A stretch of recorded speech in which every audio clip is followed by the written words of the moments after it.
What's going on, guys? Welcome to The Journey, where we deep dive all things real estate and investing. We pick the brains of market leaders in their field so that we can fast forward you from where you are to where you want to be, utilizing their knowledge and experience. On today's episode, I have joining me Brian Wurst.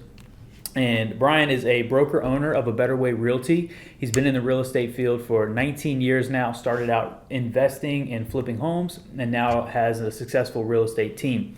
So today we're going to pick his brain about how did he ultimately get here, and on the real estate flipping side, but ultimately how did we get to a point of scaling a successful real estate team.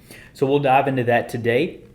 But first, if you wouldn't mind, Brian, just give me a little background. So how did we get into real estate back in 2004? I just graduated college, and I wasn't really sure if I was going to go into my field of computer science. And I had a friend who was flipping homes, asked me to come work with him. And, I started working with him and flipping, and it just kind of grew from there. I mean, I really enjoyed it. It wasn't sitting at a desk every day and doing the same thing. It was different every day. And we were doing well with it. And he asked me to try to sell one, like for sale by owner, and I was able to do it. So his wheels got turning. He's like, you should just get your license. And I got my license. I was selling all, the properties we were flipping. And then I was working for, a company. And then like a year into that, he was like, why pay another broker? Let's start our own company. So he essentially started it, and then I kind of became partners in it. And just kind of grew it from there. Absolutely. And so, we were talking, but you got really successful at that. I mean, at one point you had a line of credit, $3 million, right? Doing 5 flips at one time. Yeah. And so, you were very heavily involved in that. And now we're here in the real estate field. And you're one of the top producers in this area. Where did you finish this year? I remember seeing it. Number 22 out of almost 9,000 agents. Yeah. So Brian knows what he's doing. So that's why he's on here, and he's going to share. The meat of today is going to be about scaling a team. So you had a really good, successful background in investing, and then what ultimately led you to wanting to branch off of that and get into creating a team? Well, I was investing, I was doing flips, and, I had some partners, and we were getting to the point where we were almost ready to hire on our own crew. We were doing several flips at a time. We had the resources. We just struggled to break past that next barrier where you have your own crews, you're working on your own properties, because you have to have constant inventory to have a crew, And we were always subbing things out. We were at the mercy of general contractors and other contractors and tradesmen, and sometimes they don't always come through. They do bad work. They're overpriced. They fit you into their schedule, and when you have your own crew, you can create those timelines and shorten those margins from, point A to point B, from buying the home to demo, rehab, sale. Mm-hmm. And so we were just trying to break that barrier, and, we were right there and just couldn't. Mm-hmm. And just realized that there's a lot of opportunity that was coming around with listing these properties, knowing other investors and the buyers, the sign calls, there was a lot going on, and we started the company to really, do that. So I kind of phased back on the investing side. Obviously still do it every single year. I'm flipping something. I'm just not at that volume of where, some people are. So I really focused more on growing the team and, being more traditional real estate, and had a huge background in kind of, I think that's what propelled me on the listing side, is that I could see a property that wasn't very good, and I knew its potential. Mm-hmm. And so going through that thing so many times, that process of doing that really elevated my game to when I sat with a seller, I was really good at pricing homes, because when I was pricing them for me to make a profit. Mm-hmm. And now I'm doing the same for them, and I knew how to maximize it. I knew, here, put X in to get Y out, or hey, don't put this in, it's not going to make sense, you're not going to get your money back, or hey, let's do this, you'll get more. Mm-hmm. And so that expertise that I could bring to the table gravitated a lot of sellers towards me. And then also on the buying side, I could tell a buyer oh, hey, this is a low end flip, or hey, right, they didn't do a great job. I could really pick that up. So I think that's what really elevated my real estate game with clients, is I did have so much knowledge and background on what the product was. Mm-hmm. Okay, so if we were to share, what would be your the big 5? So walking into a property, what are the top 5 things that would leverage the most or the highest returns? I mean, kitchens and bathrooms. Okay. You know, kitchens are probably the biggest thing. That's what everybody likes. That's the oohs and ahs. You can spend a lot of money on them. Kitchens and baths are huge. And then obviously your entertainment space. You know, curb appeal's massive. Okay. I think people overlook curb appeal. And it's a mindset. When somebody pulls up to your home and it looks immaculate, they walk through the front door with a mindset of like, I'm going to see Everything something. else is nice. Yeah. If you've got weeds in your flower bed, your grass isn't cut right, it's not edged, it's not perfect, it's not like show ready, what I call it. The mindset of that buyer is like, well, they don't really take care of the outside. What's the inside going to look like? So kitchens and baths are huge. Obviously, your entertainment space, curb appeal is also massive. But really location. It's always been location. Where are you? You know, where is it? So location's always number one. But outside of those things, most people will also look at like the major systems. Okay. You know, what are the age? Like I'm going to have to replace a roof or, you know, an HVAC or windows or some of those big things that are there. That definitely falls in the top 5 for sure. Okay. Perfect. And then, so then transitioning back to growing the team. So, you know, I know at each stage it's going to be a little different, but when you first started, you know, a lot were coming from the investment side, but what was the lead generation systems? Let's just use like that first year per se. So when you were just getting started, just you, what kind of systems did you have in place for lead generation? So this was, you know, a long time ago. Yeah, right. Like we're talking 05, 06, kind of 07, where the market was like really, you know, going crazy. And a lot of our business really generated from those the sign calls, you know, having a listing. And I knew a lot of investors that were still selling and I was still selling. So we were putting our signs out there and we were doing open houses, we're getting sign calls. And I realized that there was just too many people that were contacting us on our listings because there wasn't much available, kind of like it is today. You know, almost 15, 16 years later, we're in the same cycle. And I realized like, why just let that buyer just go away and buy somewhere else? There's a commission to be made, you know? So I started like bringing on, you know, team members and things like that. And we were doing some advertising and like getting people like, hey, I've got leads that come in that we can run, you know, that you can work with. You know, there's only so many hours in a day and you're doing, you know, 8 hours of open houses on a weekend. It's hard to go show a bunch of properties too. So it kind of started from there. And then, you know, you started doing like SEO, Word, you know, Google AdWords and pay-per-click, because once you start bringing on people, you kind of keep feeding the machine. And we were just doing really well with converting those leads and talking to people and having good conversations, and it just kind of grew from there. Absolutely. Okay. And so like, where are we at now that we're 2023, what does those systems look like now, and how have they shifted or pivoted with the times? Well, it's changed dramatically. Okay. Social media is huge. You know, Zillow's a big player in lead generation. Pay-per-click is still there. Website, content marketing. There's a lot of things that, you know, people can get put in their face. We all have a phone, you know, and the phones back then were not as like savvy as they are now. So really a lot of it's just being online, you know, having good pictures, having good content, really drives a lot of traffic to your website. Make it usable, functional. But on the back end, it's all about systems and processes and following up, staying in touch with the people that contact you, responding to their questions and getting them the answers in a timely manner, putting them in a database with the correct phone numbers and emails, and getting them the content that they need. So the back end systems are really big. You know, staying in touch with people is probably the biggest thing in real estate that you need to do. Right. How often do you think you hit all of your leads? I mean, you know, all the contacts in our database, it's massive, probably approaching 18, 19,000 people. Wow. So we have, you know, client care specialists who make calls for people that inquire about things that we have. We have real estate agents that reach out to them. We have, you know, systems in place that automatically just touch them or remind them or send them our newsletter, depending on if they're a closed client or a future client or their timeline. I mean, we don't try to bog anybody's email down or blow up their phone. We just want to stay in touch and make sure that we're giving them the content and service that they need.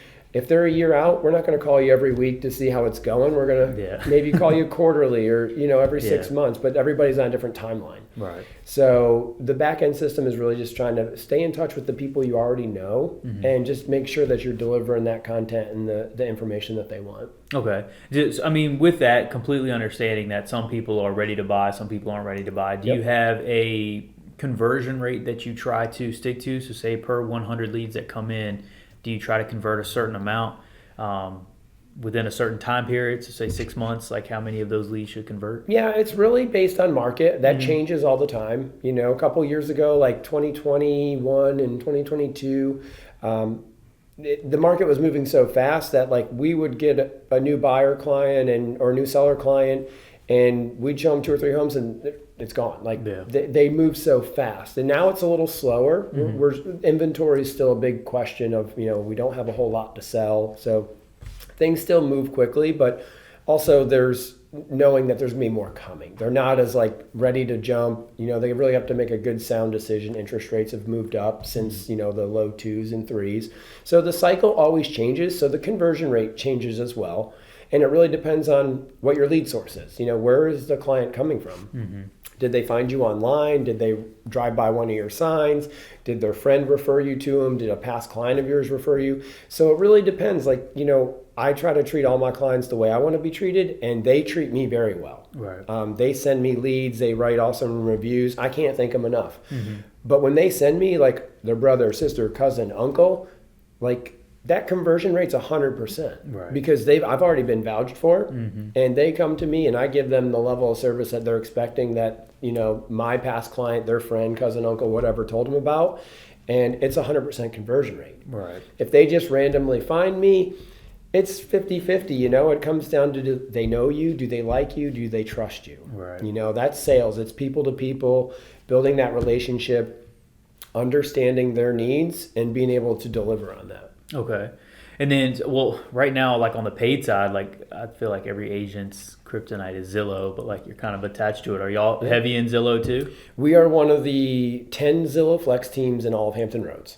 Okay, so what does that mean? So Zillow Flex is basically like a partnership. We're partnered with Zillow. They want top-notch service, and they, want teams to do what we're doing. And that's who they're looking for to partner with, because they realize they do have a big machine. Right. And so they're looking to partner with teams that, provide a level of service that they think is good or great.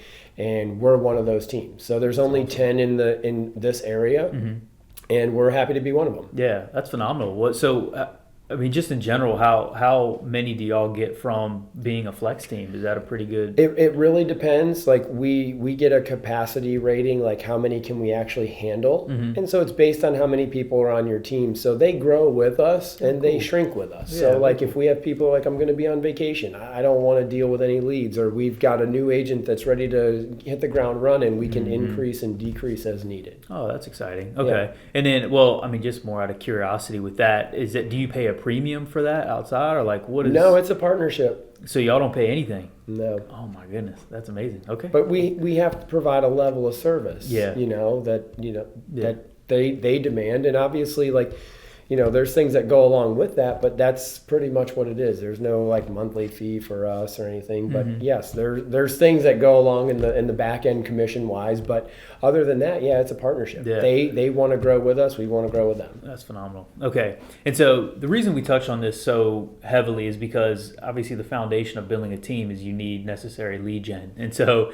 now that we understand how he has built this machine, now we're going to move into how did Brian scale this team and really where he is right now. So he's got a team of 14. So if you wouldn't mind just sharing, what does that team look like? Are they all agents? What are the roles that you have? So I have a sales manager. Okay. And the sales manager is just kind of like in charge of like lead flow and make sure that the agents aren't their capacity is not overwhelming, right? They're doing what they're supposed to do, coaching, training, recruiting. So that's like the sales manager role. I've got admin, like TC type stuff, where they make sure that your contracts are filled out right, they're entered in the system, we're getting all the disclosures signed, the listings go in right, all the back end stuff like the input data. And then we've got, customer care specialists who just make sure that we're providing the services that we say we are to our clients. They call them to check in, make sure that the agent they're working with is doing everything, if they can help.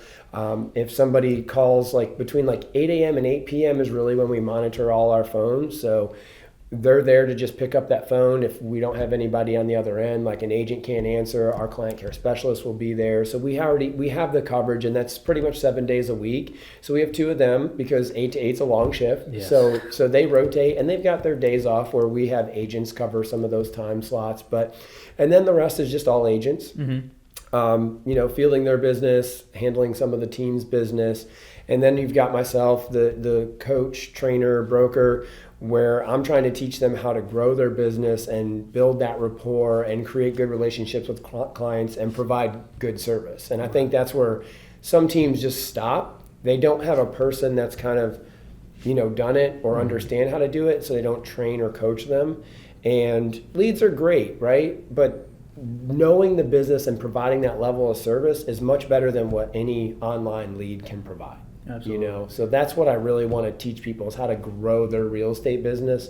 And, like I've done, I want them to do that inside the space that I can provide for them. Right. Okay. And I think this would be an individual culture question for you, but like, is it your goal to ultimately train your agents to the point where they can kind of go off and do their own thing? Or is this something where, rising tides raise all ships? So you're trying to bring them up with you? I want to bring them up with me. And, at some point, if it doesn't work here, I'm happy to have the experience with them, right? I realize everybody has their own path and they've got to go that way. Yeah. If they want to be here and rise up with me, awesome. If they want to help, they want to be a part of it, I want to be in a space where I can allow them to go as big as they want.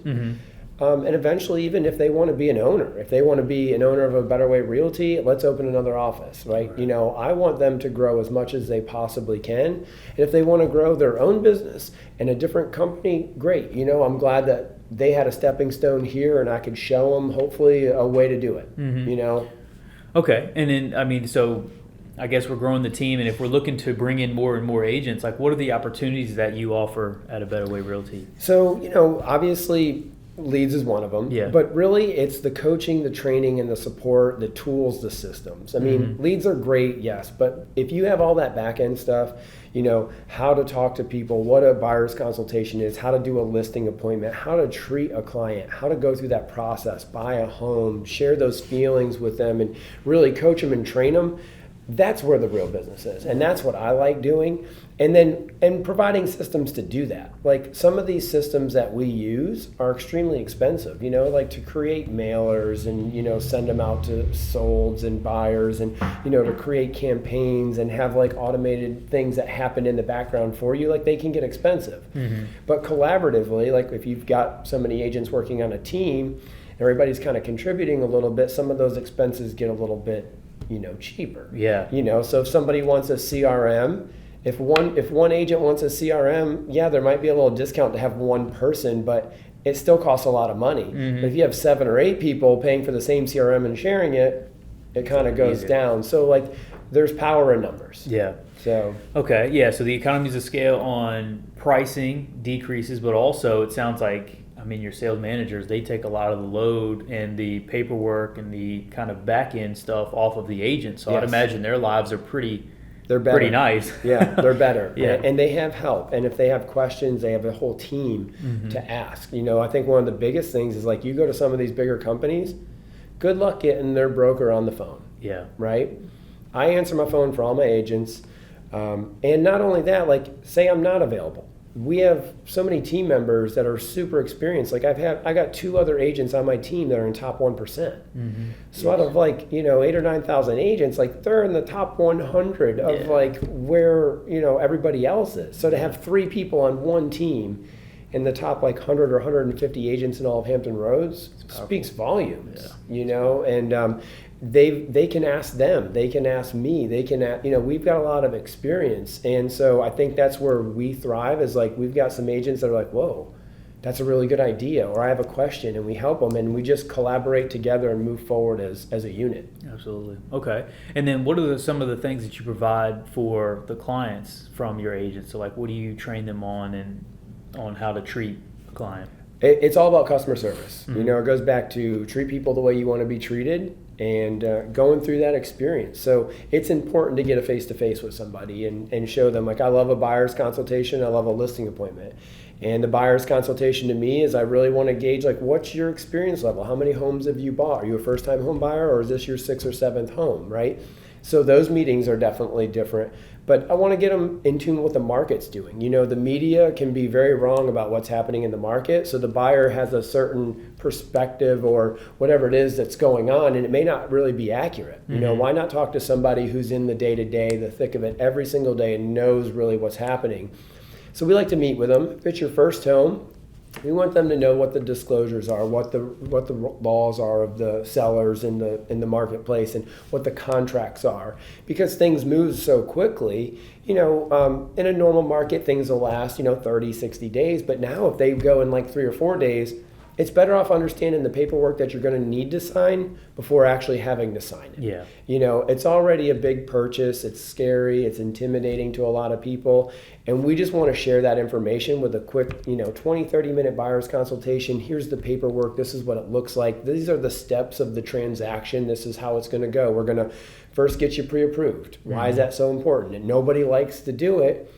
But the reason why we do it is because when the rates were so low, you were probably getting approved for way more than what you actually really wanted to spend.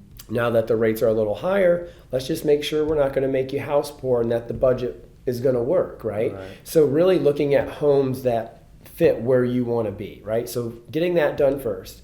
Knowing and understanding what that payment's going to look like and down payment and all that stuff. And then it's finding the home. Where do you want to be? You want to be close to work, school, figuring that out. And then we start finding homes, and then we go look at them, and then we make offers, earnest money deposits, home inspections, like all those things we just go over so they understand it's not so scary, because it's a big transaction with a lot of moving parts. Right.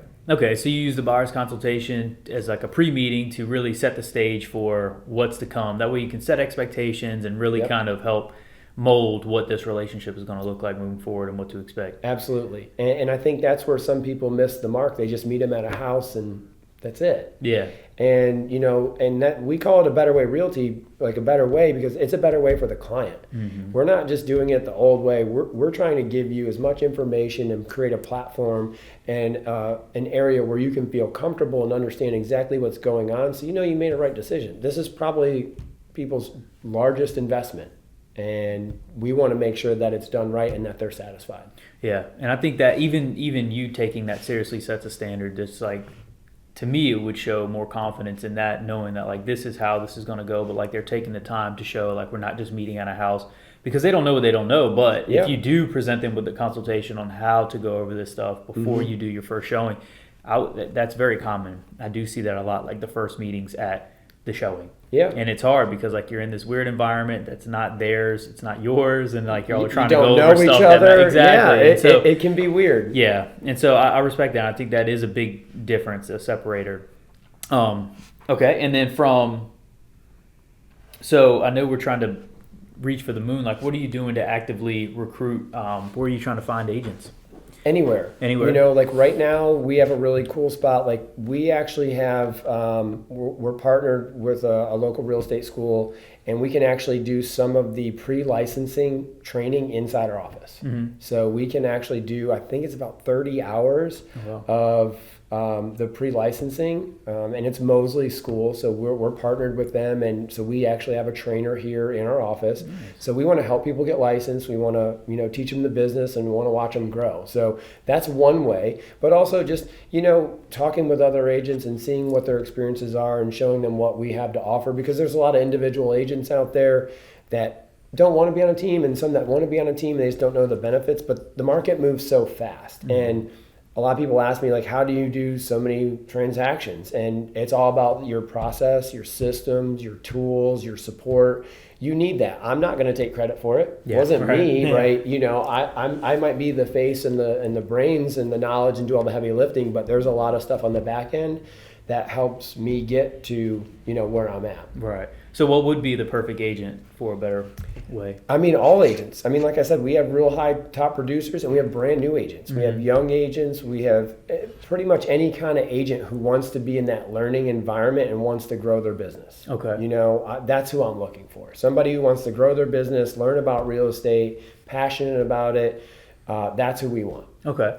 All right. And if anybody did want to get into real estate to get licensed or to grow with A Better Way, how could they get in touch with you, Brian? You know, you can call my office, 757-424-9007. You can visit our website. You can email us. All that's on there. You can visit our social media at abetterway.com. It's on Facebook. Also Instagram. You can look for me, Brian Wurst. I think it's Wursty4 on Instagram, and then Brian Wurst on Facebook. You'll see a nice, easy picture of me, so you can contact us anyway through that, and we'll be happy to sit down with you. Awesome. And then I'll put all those links in the description so they're easy to get to. And then if you want to get into anything real estate or investing, if you have questions, you can reach me at raisingcapitalrealty.com. All the links are there if you want to be on the show. There is an application there that you can fill out to be a part of it. But anyway, I do appreciate your time, Brian. It's been an absolute pleasure. Awesome. And Thank you. yeah, I hope to see you again, buddy. Absolutely. All right, thank you.